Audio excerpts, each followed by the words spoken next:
बिस्मिल्लाहिर्रहमानिर्रहीम स्टूडेंट करेंगे chapter 7 mixtures from new secondary science for class 6 और इसका टॉपिक करेंगे सेपरेटिंग सॉलिड्स फ्रॉम लिक्विड्स। अब हम किसी भी सॉलिड को जो कि लिक्विड में मिक्स हो चुका है अच्छे से, लाइक जैसे नमक है या चीनी है, और वो अच्छी तरह डिज़ोल्व हो चुका है पानी के अंदर, तो हम उन दोनों को अलग कैसे करें, यानी चीनी को वापस हासिल कैसे करें पानी में से जो कि ऑलरेडी मिक्स हो चुकी हुई है। तो आज आपको हम कुछ तरीके बताएंगे सॉलिड्स को लिक्विड में से सेपरेट करने के। यहाँ पर दो हमारे पास मेथड होंगे।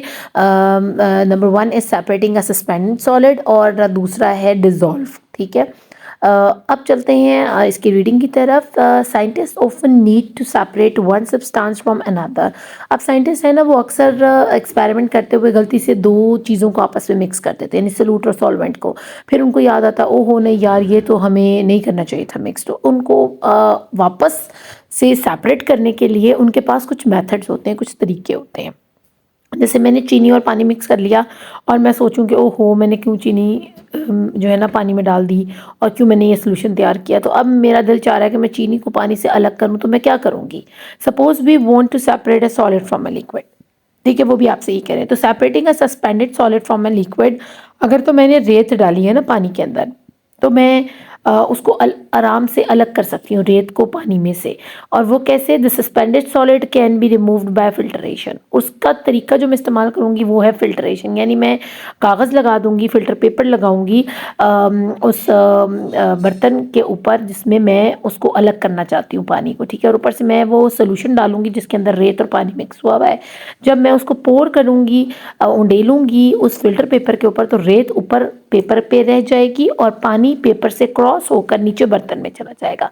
तो मेरा क्या हुआ, मेरी रेत अलग हो गई और पानी अलग हो गई। एक तो ये तरीका हो गया लिक्विड और सॉलिड को सेपरेट करने का। Like this means pouring the mixture through filter paper, the liquid, the filtrate passes through the small holes in the paper, but the solid, the residue is trapped. अब आपने जो दो word इसमें याद करने हैं ना, वो ये हैं, फिल्ट्रेट किसको बुलाया जाता है और रेसिड्यू किसको बुलाया जाता है।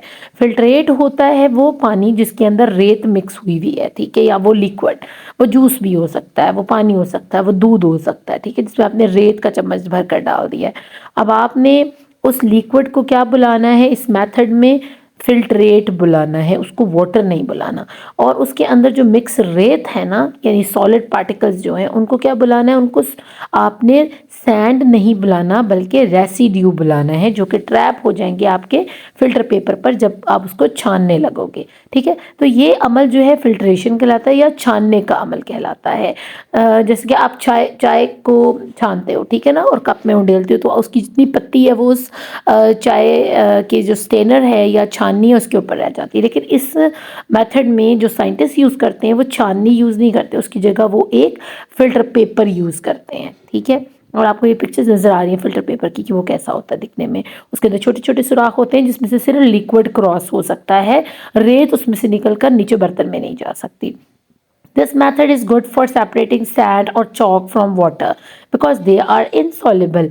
अब इस मेथड के थ्रू अगर आपने चौक पानी के अंदर, जो आप ब्लैक बोर्ड के ऊपर चौक से लिखते हैं वो वाला चौक, उसको तोड़कर आपने पानी में मिक्स किया, तो वो भी इससे आप अलग कर सकते हो पानी में से, ये फिल्ट्रेशन की मदद से।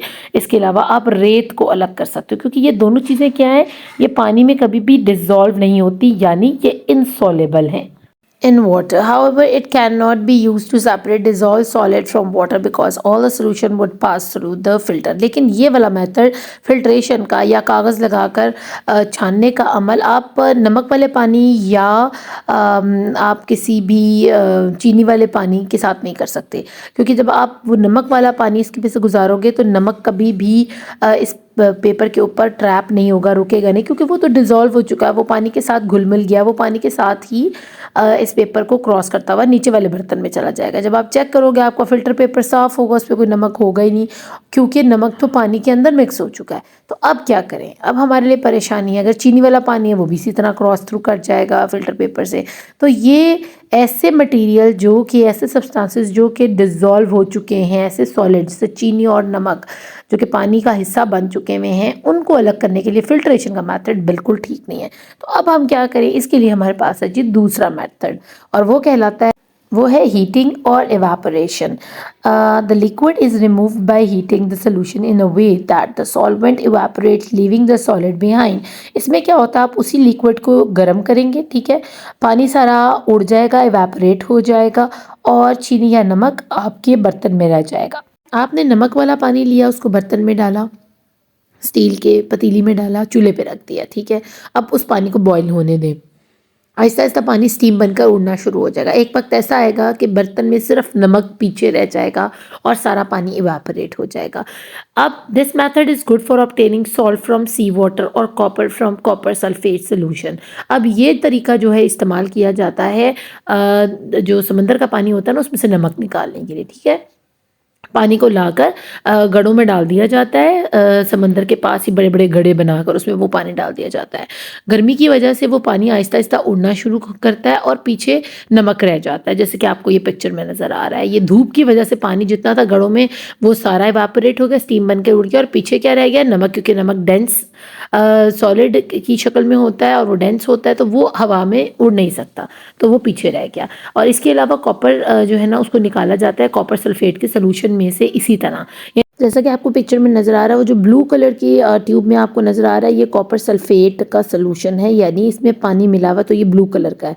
जैसे ही हमने उसको हीट दी, पानी उड़ गया, तो ये कॉपर पीछे रह गया, वो जो कि वाइट कलर का पाउडर है, ठीक है ना। तो जब इसमें पानी मिलाएंगे वापस, ये दोबारा ब्लू हो जाएगा। तो ये भी बड़े मज़े का एक्सपेरिमेंट है, आपको टीचर ज़रूर आई होप कि आपको लैब में ले जाकर ये करवाएंगी, ठीक है। तो जो ब्लू आपको नज़र आ रहा है उसमें पानी मिला हुआ है और जैसे आपने हीट दी वो पानी इवेपोरेट हुआ तो आपके पास वापस कॉपर वाइट पाउडर आ गया।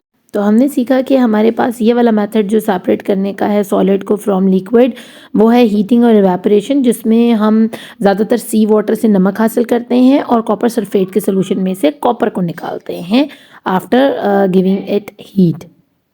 अब कभी कभी ऐसा होता है कि salt will dissolve in water but sand will not. This fact can be use to separate salt from sand. अगर आपने नमक और रेत को एक साथ मिला दिया, अब क्या करें? अब हम नमक को रेत में से कैसे अलग करें, क्योंकि रेत और नमक के जो पार्टिकल्स हैं तकरीबन सेम सेम ही होते हैं साइज में, तो ये तो बड़ी गड़बड़ हो गई। तो इसके लिए भी हम सेम यही तरीका इस्तेमाल कर सकते हैं। वो कैसे?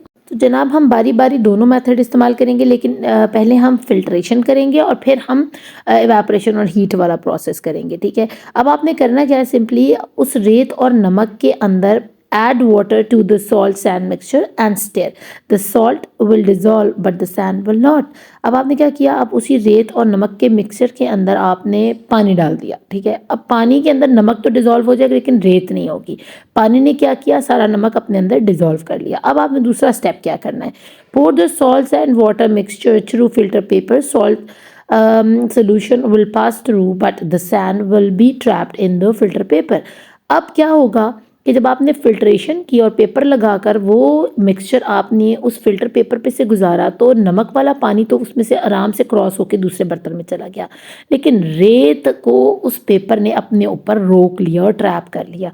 इस तरह हमने क्या किया, हमने रेत को नमक वाले पानी से अलग कर दिया। अब दूसरा काम हमारे पास क्या है कि अब हम नमक को उस पानी में से अलग करें। तो अब हम चलेंगे, इसको करेंगे सेपरेट करेंगे हीट के ज़रिए। Heat the clear salt solution, the water will evaporate and dry salt crystals are left. तो अब आपके पास नमक आ गया, क्योंकि आपने उस बर्तन को चूल्हे पर रखा जिसमें आपने नमक वाला पानी रखा हुआ था, और जैसे ही पानी गर्म हुआ वो स्टीम बनकर उड़ना शुरू हो गया और वक्त ऐसा भी आया कि सारा पानी इवेपोरेट हो गया और पीछे सिर्फ बर्तन में नमक बकाया रह गया। तो हमने क्या किया, हमने नमक और रेत को अलग करने के लिए दोनों मेथड का इस्तेमाल किया। पहले filtration, then we go for heating and evaporating method. तो ये वाला जो है experiment separating salt from sand, ये बहुत बहुत इम्पॉर्टेंट है, ये आपके पेपर में आएगा।